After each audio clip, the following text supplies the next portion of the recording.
ปัจจุบันนี้สิ่งท้าทายที่พบเห็นหลายที่สุดในเวลาสอนนักเรียนชนเผ่านักเรียนเว้าภาษาลาวบ่ได้ดีแล้วท่านเด้ผูกกับสิ่งท้าทายนี้บ่แม่นแล้วข้าพเจ้าก็พบกับปัญหานี้เช่นเดียวกัน ในเวลาที่ข้าพเจ้าให้การช่วยเหลือครูแล้วท่านเด้พอมีวิธีแก้ไขที่จะแนะนำแนวใดแดข้าพเจ้ามี1วิธีอยากจะแนะนำท่าน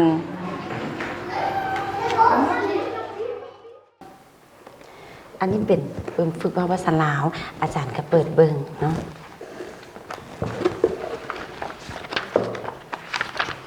โอ้คักเนาะสอนเท่าใดสันเฮาไปเบิ่งน้ำกัน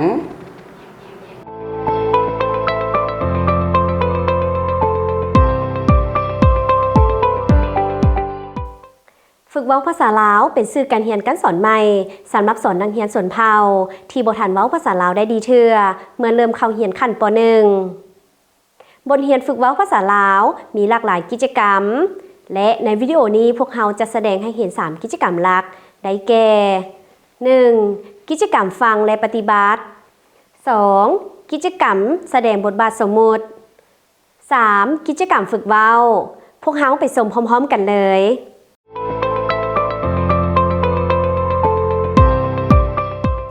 กิจกรรมฟังและปฏิบัติเป็นกิจกรรมทำอิฐของทุกๆบทเรียนจุดประสงค์ของกิจกรรมนี้เป็นเพื่อให้นักเรียนมีส่วนร่วมและมีความม่วนซื่นเวลาเริ่มต้นบทเรียนและฝึกความสามารถในการฟังของนักเรียน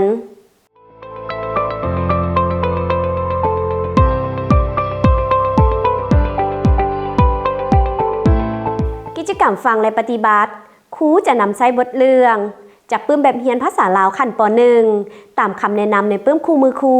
ฝึกเว้าภาษาลาวครูซีและอ่านประโยคจากปื้มบทเรียนภาษาลาวจากนั้นอ่านอีกเทื่อหนึ่งและสาธิตให้เบิง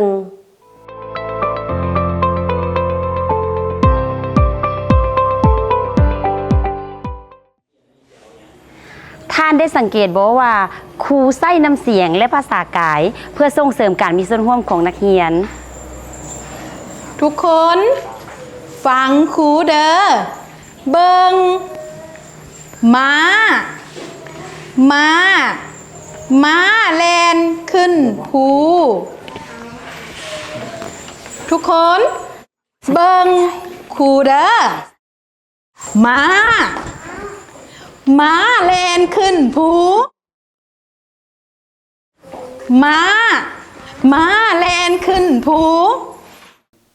หลังจากนั้นครูให้นักเรียนเฮ็ดสิ่งเดียวกันกับตนเองนักเรียนบางคนเว้าขึ้นประโยคนักเรียนคนอื่นอาจจะมี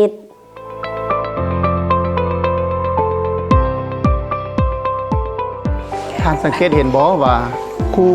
ได้อนุญาตให้นักเรียนเว้าหรือบ่เว้าตามความสามารถของเขาเจ้า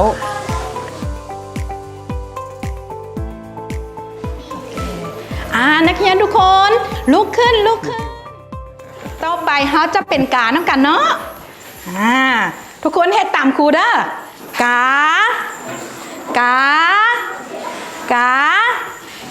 าบินไปเทิงต้นไม้ไปบินกาบินไปเทิงต้นไม้บินอ๋อกาบินไปเทิงต้นไม้กาเว้าพร้อมลูกกาบินไปเทิงต้นไม้บินไปบินกาอ้าวให้ลุกขึ้นกาเฮ็ดกาก่อนกากาบินไปเทิงต้นไม้บินกาบินไปเทิงต้นไม้บินโอเคเก่งหลายกาเอาเว้าอีกกาท่านจะรับประกันได้แนวใดว่านักเรียนหมดทุกคนของท่านสามารถแสดงท่าทางตามประโยคที่ท่านอ่านได้ถึงแม้ว่าข้าเจ้าบ่ได้เว้าก็ตาม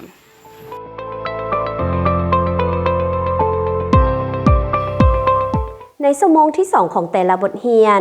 ครูอ่านบทเรื่องและนักเรียนแสดงบทบาทสมมุติเพื่อรับประกันการมีส่วนร่วมของนักเรียนที่เว้าภาษาอื่นที่บ่แม่นภาษาลาวเป็นสิ่งสำคัญหลายที่ครูสอนให้การช่วยเหลือนักเรียนสาธิตท่าทางการกระทำและอ่านประโยคช้าๆ ท่านสังเกตเห็นบ่ว่าครูได้เน้นบางคำศัพท์และนำใช้ภาษาเมเพื่อช่วยให้นักเรียนเข้าใจและแสดงบทบาทสมมติ แม่นแล้ว นอกจากนั้นครูก็แยกประโยคให้สั้นลง อ่านช้าๆให้เวลานักเรียนเพื่อแสดง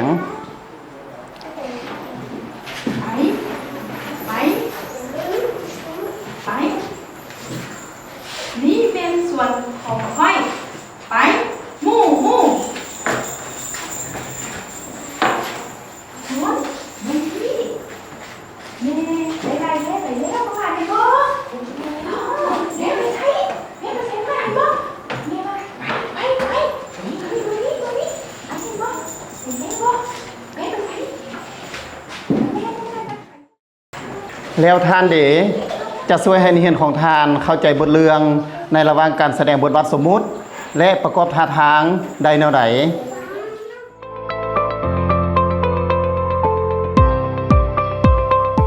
ในตอนท้ายของแต่ละบทมีกิจกรรมฝึกเว้าที่นักเรียนจะเฮ็ดเวียกเป็นครู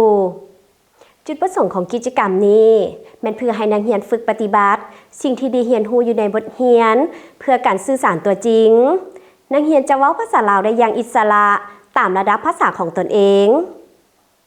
ในขั้นตอนทำอีทครูสาธิตการฝึกเว้ากับตุ๊กตาเจีย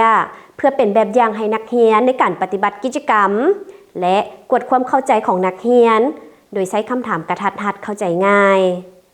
หลังจากสาธิตแล้วครูจัดนักเรียนนั่งเป็นครูโดยให้มีนักเรียนที่ต้องการความช่วยเหลือหลายและน้อยนั่งร่วมกัน และให้คำแนะนำที่เข้าใจง่ายตามปื้มแบบเรียนในขณะที่นักเรียนกำลังปฏิบัติกิจกรรมครูจะติดตามถ้านักเรียนครูใดกำลังสนทนาครูบ่ควรรบกวนแต่ถ้าครูใดบ่สามารถปฏิบัติกิจกรรมครูควรให้การช่วยเหลือ ท่านสังเกตเห็นบ่ว่าครูให้การช่วยเหลือนักเรียนที่ปฏิบัติกิจกรรมบ่ได้ โดย แต่ว่าครูจะบ่รบกวนนักเรียนที่ปฏิบัติกิจกรรมได้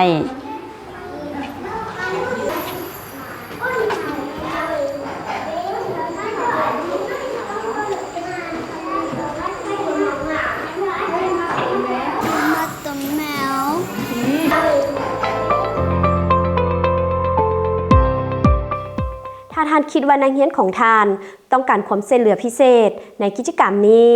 ให้อ่านคำแนะนำแต่ละขั้นตอนในแผนการสอนในปึ้มคู่มือครูฝึกเว้าภาษาลาวและฝึกปฏิบัติกิจกรรมก่อนดำเนินการสอนตัวจริง ท่านจะช่วยให้นักเรียนของท่านเฮ็ดกิจกรรมนี้คือแนวใดถ้านักเรียนบ่สามารถเว้าคำศัพท์ในบทเรียนนั้นได้ ท่านสามารถกล้าเกี่ยมอย่างใดก่อนการสอน และสามารถเฮ็ดอย่างใดในระหว่างการสอน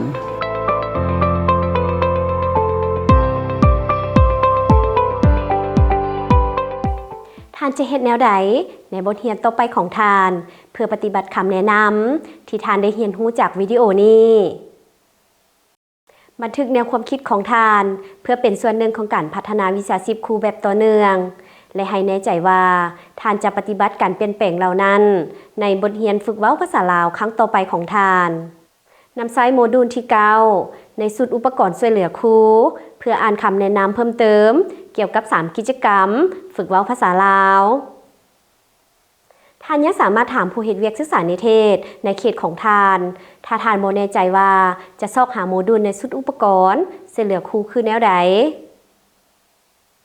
สนทนาเกี่ยวกับสิ่งที่ท่านได้เรียนรู้ในห้องเรียนการเรียนรู้ของท่านร่วมกับเพื่อนร่วมงานและผู้เฮ็ดเวียกศึกษานิเทศ